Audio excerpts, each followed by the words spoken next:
Praise the Lord. Hallelujah. Praise ye the Lord. Hallelujah. Àdúpẹ́ lọ́wọ́ Ọlọ́run fún ọjọ́ dáradára bí òní. Olúwa ẹ ṣé lẹ́ẹ̀kan sí i, a fi gbogbo ògo ìyìn àti ọlá fún orúkọ yín. A sọ pé ẹ ṣé, àánú yín dúró títí láéláé. Jésù gba ọpẹ́ wa. Jésù gba ìyìn wa. Títí láé la ó máa yìn ọ́. A ó máa gbé orúkọ rẹ̀ ga. Jésù Olúwa wa. Àmín. Kókó ọ̀rọ̀ wa tòní ni pé a dúpẹ́ lọ́wọ́ Ọlọ́run. Mi kàn mọ̀ tó tì mí láti lọ wo social media lónìí. Ọ̀tọ̀ ni topic tí mo kọ́kọ́ prepare. Bọ́lọ́run ṣe máa ń pààrọ̀ topic mọ́ wa lọ́wọ́ náà nìyẹn. Ọlọ́run ló máa ń pààrọ̀ ẹ̀. Topic tí mo kọ́kọ́ prepare ni pé àìṣòdodo gbogbo ẹ̀ṣẹ̀ ni. Mo wá ní kọ́mọ lọ bá mi wá heading ẹ̀ wá, kó lọ bá mi wá verses tí ó wà wá. Lọ́mọ ti lọ, kò tíì dé o. Ọmọ tí mo rán ò tíì dé o. Àfìgbà tí bàbá mi pààrọ̀ topic yẹn. Ohun tó fi pààrọ̀ ẹ̀ ni pé àwọn Boko Haram jí ẹnìkan gbé ní 2014. Ṣé ẹ mọ̀ pé ẹni yẹn wọ́n ní yóò lọ mọ iṣẹ́ teacher ní, kò sí jáńpátá. Kó tó dé wọ́n ti pa bàbá rẹ̀. Mo kàn ṣe summary ni o. Mo fẹ́ ká mọ ìdí tí a ó fi dúpẹ́, àtẹ̀yin tẹ́ ń gbọ́ mi náà, àtẹ̀mí tí mo ń sọ náà. Gbogbo wa la nílò àti dúpẹ́ lọ́wọ́ Ọlọ́run. Ọlọ́run dára gan-an. Bóyá òmíràn bá tilẹ̀ dára èmi ò mọ̀ o. Ṣùgbọ́n mo mọ̀ pé Ọlọ́run dára. Torí dídára Ọlọ́run la ó ṣe dúpẹ́ lọ́wọ́ Ọlọ́run lónìí. Gbogbo ènìyàn ni ó sì dúpẹ́ lọ́wọ́ Ọlọ́run. Níbi tó wà yẹn náà ni ó ti dúpẹ́ o. Ó kàn ṣe bí ẹni tó mọ orí Ọlọ́run ni ló bá máa sọ fún Ọlọ́run, alihamdulilayi. Ọlọ́run ẹ ṣé o. Ọlọ́run ẹ ṣé o. Àti bẹ́ẹ̀ bẹ́ẹ̀ lọ, gbogbo èdè tó bá mọ̀ láti fi yìn ló fi máa yin Ọlọ́run. Jẹ́ kí Ọlọ́run mọ̀ pé o mọ orí. Pé in fact wà láyé ẹ gan nísìn, agbára tiẹ̀ kọ́. In fact wà láyé ẹ, ògo ni forúkọ Ọlọ́run. Torí pé o wà láyé, Ọlọ́run ló jẹ́ kó wà láyé. Kì í ṣe torí pé o gbébọn AK-49 sọ́wọ́. Pátápátá àwọn arọ ọta tó kúnrú inú ilé yìí sínú ìbọn tiẹ̀. Kó o sì mọ yín títí tí ó fi tán. Gbàdé ó bá fi tó bí ọjọ́ mẹ́ta, ó yẹ kó ti tán. Bẹ́ẹ̀ ibẹ̀ ni ẹnìkan ní ọta tó jẹ́ pé tírélà 10 ni. Wá wo tiẹ̀ pẹ̀lú oníyàrá kan, lórí pé kò jọra wọn. Oore ọ̀fẹ́ la rí gbà, gbogbo àwa tá a ṣì wà láyé. In fact kì í ṣe Nàìjíríà nìkan ni wàhálà yìí wà o. Wàhálà yìí wà ní gbogbo àgbáyé. Gbogbo, think of anywhere. Gbogbo àgbáyé. Tí Nàìjíríà kàn wà peculiar ni torí pé ó lọ́wọ́ òṣèlú nú. Tí Nàìjíríà wà peculiar. Bẹ́ẹ̀ mọ̀ bóyá táwọn yòókù náà lọ́wọ́ òṣèlú nú o. Bẹ́ẹ̀ tí Nàìjíríà wà yìí, ó ní ọwọ́ òṣèlú nú. A dúpẹ́ lọ́wọ́ Ọlọ́run fún ohun tí gómìnà wa ń ṣe. Pàápàá jùlọ láti bail out àwọn tí a jí gbé ní Èrùkú. Kudos to you, Your Excellency. A kí yín púpọ̀, ẹ kú iṣẹ́ takuntakun. A dúpẹ́ lọ́wọ́ Ọlọ́run náà tó lo gómìnà wa, torí kì í ṣe pé gómìnà wa lágbára lọ́wọ́ ara wọn. Ọlọ́run ló lò wọ́n.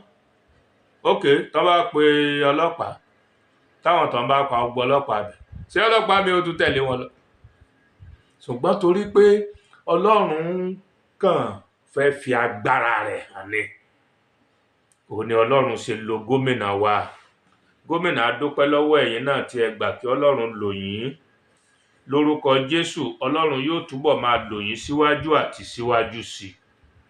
Àkókò tiyín ní Kwara yìí, nígbà tí ẹ ó parí ẹ̀ láyọ̀ àtàlàáfíà. Àkókò tiyín yóò dára fún tẹrú tọmọ. Kódà wọ́n mọ̀ fìrú yín gan tọrọ pé Ọlọ́run tún pèsè gómìnà tó tún lè ṣe takuntakun ju ti gómìnà wa yìí ṣe o. àdúpẹ́ gan ẹ̀yin CAC mo kí yín náà pé ẹ kú oríire, ibi ò ní bí fún yín mọ́ o ní gbogbo ibi tí ìjọ CAC wà àti gbogbo ohun tó ń jẹ́ ìjọ Kristẹni lágbàáyé. Ajínigbé ò ní wọnú ilé ìjọsìn láti wá jí yín gbé mọ́ o. Ààbò Ọlọ́run ọ̀gá ògo mo gbàdúrà pé kó dájú lórí ayé yín. Jésù Olúwa wa, àmín. Ìtàn ẹni tí mò ń bá bọ̀ yẹn, fún odindi ọ̀sẹ̀ mẹ́ta omi nìkan náà ń fún. Why can people be so callous and wicked? Èèyàn ò jẹun 21 days kó sì gba àwẹ̀ bíríbírí o. Àmọ́rú tán fi ń ṣe, ẹnìkan ló jí oúnjẹ wá gbé fún tóun fi jẹ oúnjẹ kékeré, ó jẹ oúnjẹ kékeré, ẹnìkan ló wá jí gbé fún. You can see. Ẹni tí ò ti lọ yàgbẹ́ láti bí ọ̀pọ̀lọpọ̀ ọjọ́ tó bá wá lọ yàgbẹ́ lẹ́ẹ̀kan sáà ní mọ̀ pé wọ́n jí gbé ni. Ó sì sọ òfin wọn, ò gbọ́dọ̀ wọ ṣẹ́ẹ̀tì, ò gbọ́dọ̀ wọ trọ́sà, ò gbọ́dọ̀ wọ bàtà ṣù. Ohun tó gbọ́dọ̀ wọ̀ ní kaftan àti ṣòkòtò. Then gbogbo èdè tó gbọ́dọ̀ máa sọ, ò gbọ́dọ̀ sọ èdè míì yàtọ̀ sí Haúsá àti Arabic. Mo tiẹ̀ wá ń wo àwọn ọ̀rẹ́ mi nílọrin yìí o, mò ń wò wọ́n o. Ẹlòmíì ò mọ̀ gbá Haúsá, Ọlọ́run tiẹ̀ ní kó mọ̀ já wọn náà jí gbé. Ẹ rí pé mo lẹ́nu ọpẹ́. Ẹlòmíì ò gbá Haúsá o, kódà ẹlòmíì ò mọ̀ Arabic sọ nínú wọn. Ẹlòmíì ò mọ̀ Arabic sọ lẹ́yìn alihamudulilayi kankan, kò máa sọ jù bẹ́ẹ̀ lọ. Tó bá wá jò náà jí gbé tán ní kó wá máa kọ́ àwọn Boko Haram tí ò wá rí èdè sọ, ó ní ìbọn ẹyọ kan ni wọ́n fún, ó kàn ṣú tiẹ̀ náà ní ó parí. Kò sí ẹni tí ó bi wọ́n léèrè.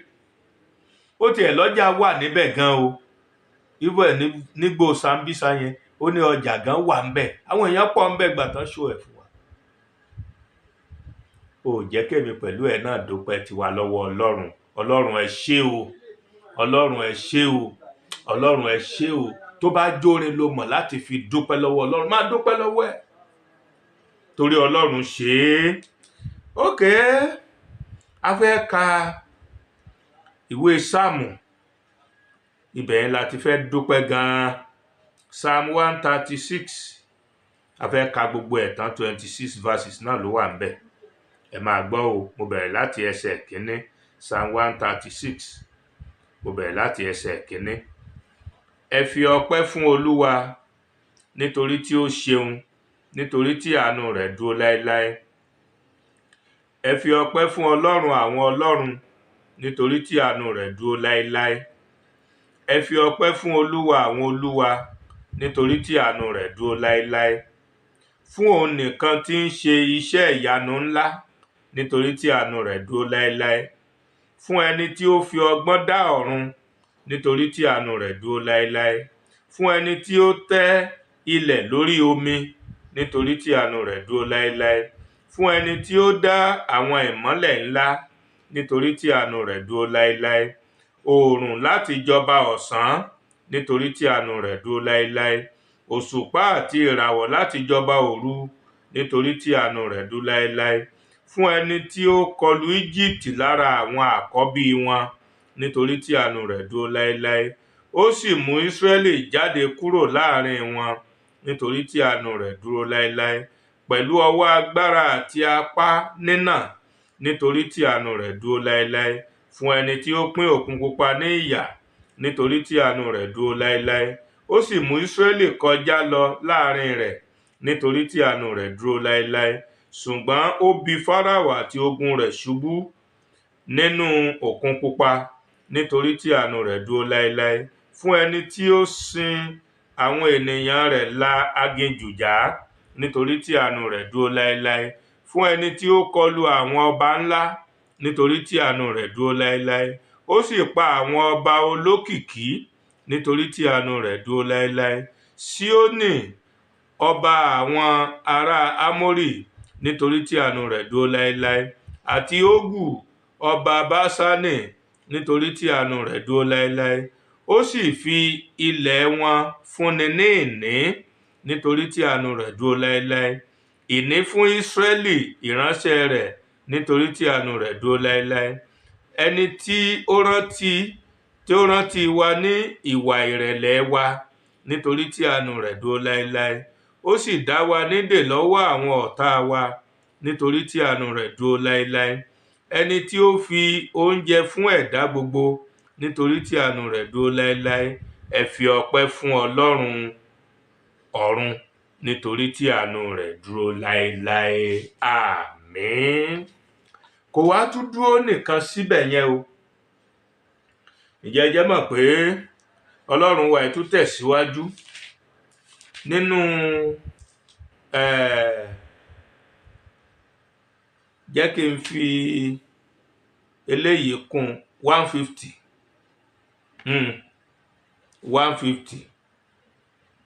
Kí n tó kọ 150 yẹn, mo fẹ́ ka Psalm 149.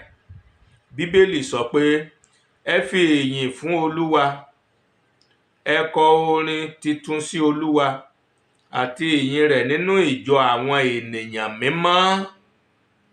Jẹ́ kí Ísírẹ́lì kí ó yọ̀ sí ẹni tí ó dá. Jẹ́ kí àwọn ọmọ Síónì kí ó kún fún ayọ̀ sí ọba wọn. Jẹ́ kí wọn kí ó yin orúkọ rẹ̀ nínú ìjọ. Jẹ́ kí wọn kí ó fi ìlù àti dùùrù kọrin ìyìn sí i, nítorí tí Olúwa ṣe inú dídùn sí àwọn ènìyàn rẹ̀. Yóò fi ìgbàlà ṣe àwọn onírẹ̀lẹ̀ ní ẹwà. Jẹ́ kí àwọn ènìyàn mímọ́ kí ó kún fún ayọ̀ nínú ògo. Kí wọn kí ó máa kọrin kíkan lórí ẹní wọn. Kí ìyìn Ọlọ́run kí ó wà ní ẹnu wọn àti idà olójú méjì ní ọwọ́ wọn, láti san ẹ̀san lára àwọn kèfèrí àti ìjìyà lára àwọn ènìyàn, láti fi ẹ̀wọ̀n de àwọn ọba wọn àti láti fi ṣẹ́kẹ́ṣẹkẹ̀ irin de àwọn olóòótọ́ wọn, láti ṣe ìdájọ́ wọn tí a ti kọ̀wé rẹ̀. Ọlá yìí ni gbogbo ènìyàn mímọ́ rẹ̀. Ẹ fi ìyìn fún Olúwa. Ìgbà tí mo wá dé verse 150, máa gbọ́ ohun t'Ọlọ́run wí o. Ẹ fi ìyìn fún Olúwa. Ẹ fi ìyìn fún Ọlọ́run nínú ibi mímọ́ rẹ̀. Yìn nínú òfurufú ojú ọ̀run agbára rẹ̀. Yìn nítorí iṣẹ́ agbára rẹ̀. Yìn gẹ́gẹ́ bí ti tóbi ńlá rẹ̀. Fi ohun ìpè yìn, fi ohun èlò orin àti dùùrù yìn, fi ìlù àti ijó yìn, fi ohun ọ̀nà orin olókùn àti fèrè yìn. Ẹ yìn lára àró olóhùn òkè. Ẹ yìn lára àró olóhùn gooro. Wàá gbọ́ àwọn tó ní kó máa yin Olúwa o. Verse 6 yìí gangan ni. Tó o bá sí lára wọn, mo fẹ́ kó darapọ̀ mọ́ wọn o. Verse 6 tí mo ti fẹ́ parí yẹn, ó ní jẹ́ kí ohun gbogbo tí ó ní ẹ̀mí kí ó yin Olúwa. Ẹ fi ìyìn fún Olúwa. So Ọlọ́run retí ìyìn rẹ̀ láti ọ̀dọ̀ gbogbo ohun tó ní ẹ̀mí, gbogbo ohun tó lè mí. Ní orílẹ̀-èdè Nàìjíríà, ẹ wo bí nǹkan ṣe rí báyìí. Ẹ wo orú ọkùnrin tí mo ná mú odindi ọ̀sẹ̀ 3 wọn fún lóúnjẹ àfomi nìkan. Èmi àti ẹ, mo fẹ́ kárò dáadáa o. Bí kì í bá ṣe Ọlọ́run, ṣó lè survive? Yóò kàn súnjọ́ kan ni ò ní jí. Ọlọ́run dẹ̀ ràn lọ́wọ́. Ṣé mọ̀ pé Ọlọ́run ló dá ara? Òun náà ló dá oúnjẹ tá a fẹ́ fi bọ́ ara yẹn. Ọlọ́run ló dẹ̀ gbèrò. Bí bẹ́ẹ̀ kọ́ kò lè ró. Ẹni tí ò múra àwẹ̀ tẹ́lẹ̀, kán wá ní kó gba àwẹ̀ bíríbírí 21 days. Àti ẹ̀dúpẹ́ pọ́n tó fún lómi. Tá bá fún lómi ńkọ́, kí ni ó ṣe? Mo sì mọ̀ pé omi kọ́ọ̀bù kékeré ni wọ́n fún. Torí pé Ọlọ́run fẹ́ jẹ́wọ́ agbára ẹ̀. Ọlọ́run náà ló ń jẹ́wọ́ agbára ẹ̀ lórí èmi àti ìwọ, lórí ìwọ àti èmi, tí ò jẹ́ kán jí wa gbé. Tá a sì lè wà nílé wa, tá a lè wà níbi iṣẹ́ wa, tọ́mọ àtìyàwó àtọkọ tán lè wà papọ̀. Ọlọ́run ni. mo tún fi ògo fún orúkọ Olúwa. Ìyá àgbà tó wà nílé wa, ọmọ wọn kan wà ní overseas. Ọmọ wọn yẹn wá ń béèrè lọ́wọ́ wọn pé báwo ni Nàìjíríà báyìí, wọ́n ní wọ́n ṣe báyìí ń bí, wọ́n ṣe báyìí ń bí, wọ́n ṣe báyìí ń bí, báwo lẹ́yìn náà ṣe wá ń survive ìyá lálàáfíà láwa. Ok, àdúpẹ́ àti ẹ̀dúpẹ́ pálàáfíà lẹ́wà. Ó lóun gbọ́ pé wọ́n fẹ́ invite Donald Trump kó wá gbèjà Nàìjíríà. Ó ní tó bá ṣeé ṣe ẹ sọ fáwọn gọ́ọ̀mẹ̀ntì yìí, bí ẹni pa lẹ́nu ń bẹ̀ bí ẹni pa lẹ́nu tá a lè lọ sọ fún gọ́ọ̀mẹ̀ntì. Ẹ sọ fáwọn gọ́ọ̀mẹ̀ntì yìí o, ẹ ní àwọn nìkan yanjú ọ̀rọ̀ yẹn, ká má pe foreign body o, bó ṣe ń sọ náà nìyẹn. Ó nítorí tó bá ju bọ́ǹbù, iṣu àtayànyàn ní bọ́ǹbù o, àmọ́bi tí ó dé dúró o. Ó ní àtẹni tó máa ń pa àtẹni tí ò máa ń pa yóò kàn máa pa wọ́n lọ ní o. Ó ní ẹ sọ fún gọ́ọ̀mẹ̀ntì yín ká yanjú, wọ́n lè yanjú ẹ̀, gbogbo ibi náà ló wà. Ẹni yẹn náà ló tún sọ̀rọ̀ o. Testimony odi number 2. Ó ní kẹ́ wá gbàdúrà. Ṣé ẹ ti gbọ́ wá? Ó ní ká gbàdúrà. Àdúrà lè yanjú ẹ̀. Ṣáwa náà mọ̀ ṣá. Jamiu àti Jọ́nù, ṣé bí ẹ mọ̀ pé àdúrà lè yanjú gbogbo òkè ìṣòro wa? Ẹ wá jẹ́ ká gbà nínú inú mímọ́ àti àyà funfun, nínú ọkàn tó fúyẹ́, ọkàn tí ò di ẹnìkejì ẹ̀ sínú. Ẹ jẹ́ ká gba àdúrà yẹn nínú àìní ìkorò ọkàn. Èmi àtọ̀rẹ́ mi bóyá àti kíra wa, ó yẹ kọ́kọ́ lọ kíra yín náà kẹ́ sẹ́tù kẹ́ tó lè gbàdúrà yẹn. Bí bẹ́ẹ̀ kọ́, àdúrà ẹni tí ò gbégbé ayé mímọ́ kò lè gbà. Ohun tí mò ń sọ fún wa látijọ́ ẹni yẹn, àdúrà yẹn kò lè gbà àfi tó bá jẹ́ nínú ọwọ́ mímọ́ láti ń gbà àti àyà funfun. Tí a ò sì gbọ́kàn wa sókè sí ohun asán, ohun ẹ̀tàn, ohun àìṣòdodo gbogbo tí í ṣe ẹ̀ṣẹ̀, tá a gbọ́kàn wa sókè sí. Ìgbà yẹn la lè gbàdúrà tí ó gbà. Gẹ́gẹ́ bí ìmọ̀ràn arákùnrin yẹn, kò sí Nàìjíríà o, ìmọ̀ràn tó gbà wá yẹn ó correct. Ẹ jẹ́ ká lọ gbàdúrà. Ẹ má jẹ́, Bíbélì gan sọ pé ìgbẹ́kẹ̀lé ènìyàn ò ní asán ni. Ká máa gbẹ́kẹ̀lé ènìyàn, bóyá bọ̀dá rẹ̀ kan tó wà lóverseas, tí bá ti pè wọ́n báyìí, tó bá ti fún mi ní dọ́là, kò lè tán ṣòro ayé ẹ̀. Bóyá gọ́ọ̀mẹ̀ntì láti ẹ̀rọ pé gọ́ọ̀mẹ̀ntì ó wá somi fún wa, ẹ jẹ́ lọ wá kànga gbẹ́ fúnra yín, torí lè mọ̀ràn tì yín, kò sì lè tán ṣòro ayé ẹ̀. Ìgbẹ́kẹ̀lé wa ẹ jẹ́ ká fi sínú Ọlọ́run. Ẹ jẹ́ ká fi sínú Ọlọ́run. Gbogbo èèyàn ni wàhálà yìí dé bá. Wàhálà Sátánì ló ń gbé wá.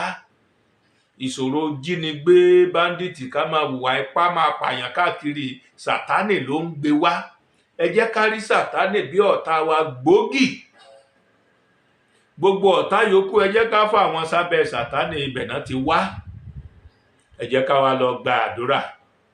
Ẹ jẹ́ ká palẹ̀ ọkàn wa mọ́.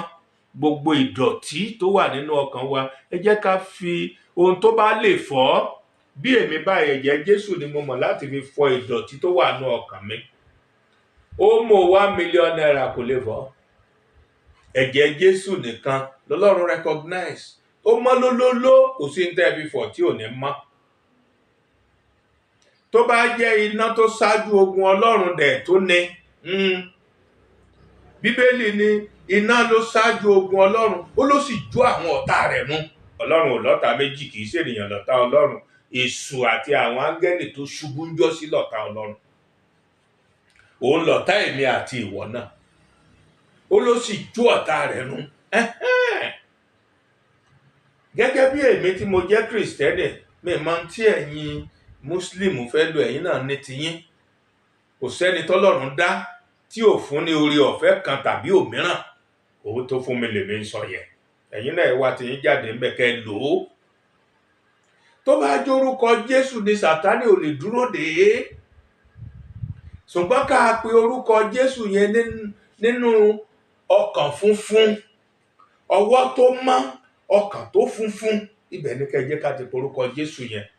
Ẹ rí i pé òkè ìṣòro wà before you know it naturally ẹlòmínú wọn gan kàn lè sọ ìrora dáadáa wo ni mo ti ẹ̀ ń ṣe é pàápàá kí nǹkan máa pa ẹni lẹ́ni tí ò ṣẹ̀mí ṣá kí ló sún mi débì gan ṣé àwọn kó lè ronú pé wàdà kó dẹ̀ fúnra ara ẹ̀ láìsẹ́ni tó sọ fún kó dẹ̀ gbébọn jùlẹ̀ kó mọ́ dẹ̀ ṣerú ẹ̀ mọ́.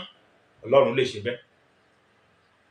Ọlọ́run lè fogun ẹ̀yìn já àwọn gan tí kì í ṣe pé ó dìgbà tí a bá tó rí kí náà ti ń pè tá a bá tó rí Donald Trump ó lè fogun ẹ̀yìn jà wọ́n ṣùgbọ́n ó nílò ká gbàdúrà nínú ọkàn tó funfun nínú inú tó mọ́ àti àyà funfun. Tí a ò bá gbàdúrà nínú inú tó mọ́ àti àyà funfun àti kírísítẹ̀nì àti mùsùlùmí ní ṣe mọ̀ pé òkè ìṣòro wa àwa náà ni ó máa jà lógun o. Donald Trump tó lóun ó wà ẹ̀yin tẹ́ ẹ retí ebi kò kúkú tí ì dé báyìí ogun sì jà wá lọ àbógun ti dúró ní. Ẹ jẹ́ ká lọ gbàdúrà lórúkọ Jésù àdúrà wa yóò gbà o. Lónìí àyìn Ọlọ́run nìkan Ọlọ́run lè mọ̀ pé àwa náà mọ̀ọ́re gbogbo ibikíbi tá a bá wà ẹ jọ̀ọ́ ẹ jẹ́ ká yin orúkọ Olúwa. Ọlọ́run ṣe ohun ńlá fún wa àwa yọ̀ lórúkọ Jésù. Ọpẹ́ tí à ń dú lónìí ọpẹ́ ni wọ́n fọjọ́ òní dú ọpẹ́ ni wọ́n fọjọ́ òní dú mo dúpẹ́ Olúwa tilẹ̀ ò gbé mi mì ọpẹ́ ni wọ́n fọjọ́ òní dú mo dúpẹ́ Olúwa ilẹ̀ ò gbé mi mì ọpẹ́ ni wọ́n fọjọ́ òní dú. Bí a ti ń dúpẹ́ yẹn lórúkọ Olúwa ọpẹ́ wa ò ní kan. Ọlọ́run gba ọpẹ́ wa Ọlọ́run gba ìyìn wa. Lẹ́yìn ọpẹ́ yìí lórúkọ Olúwa ìjẹ́rìí ohun rere tó dára ńláńlá Olúwa ni kó tẹnu wa jáde. Gbogbo ògo ìyìn àti ọlá jẹ́ ti ẹ̀yin Ọlọ́run nìkan. Jésù Kristi Olúwa wa àmín. Today, like I said in Yoruba, we are going to thank God because He has done something marvelous in our lives. That you are hearing me now takes the grace of God. That you are hearing me now takes the grace of God. Otherwise, better people than you and I have been kidnapped. Better people than you and I have been killed, and nothing happens. Honestly, nothing happens. They just kill the kid that's so fucking. But you are alive, I am alive. That's the grace of God. That's the grace of God upon everyone. That's the grace of God upon my life. That's the grace of God upon our lives. It takes the grace of God for you to be in Nigeria as of today. Because the country is going through chaos. It's going through dangerous times. Killing here and there, kidnapping here and there, accidents here and there, burning here and there, problems here and there. But still, God saved your life. Still, God saved my life. Thank you for saving me. Thank you, my Lord. Thank you for saving me. Thank you, my Lord. Lọ́wọ́ ajínigbé ó ṣeun tó gbà mí là, ó ṣeun o. Ó ṣeun tó gbà mí là, ó ṣeun o. Ọlọ́run ṣeun. Ìṣeun Ọlọ́run yẹn gan la fẹ́ dúpẹ́ lé lórí lónìí. We want to thank God for saving our lives from all dangers. And that is the theme of today. The theme of today's message is, oh, give thanks unto the Lord. Oh, give thanks unto the Lord. Oh, give thanks unto the Lord. And I said we'll read the text from Psalm 136, verse number 1 to verse number 26, and I read, oh, give thanks unto the Lord, for he is good, for his mercy endureth forever. Oh, give thanks unto the God of gods. Yes, he is the God, big letter G-O-D, of gods, small letter G-O-D-S, for his mercy endureth forever. Like I am a God, a small God, under my big papa, the big God. Like you are a God too. Jesus told us, don't you know that ye are gods? But we are the small letter G-O-D the Bible has just written under a big letter G-O-D. The devil is also a small letter G-O-D, singular God. So why are you afraid of him? Why are you running away from him? You don't have to run away from the devil. Like I told you, if the devil attacks you, go through James chapter 4, verse 7. Attack him too. Face him squarely. With the power God has put into you. And you are not an ordinary creator. You are not an ordinary created. You are special. Your creator created you specially. So you can face the devil, of course. If you have clean heart and clean hands, you can face the devil. Verse 3, Oh, give thanks to the Lord of Lords, for his mercy endureth forever. To him who alone does great wonders, for his mercy endureth forever. To him that by wisdom made the heavens, for his mercy endureth forever.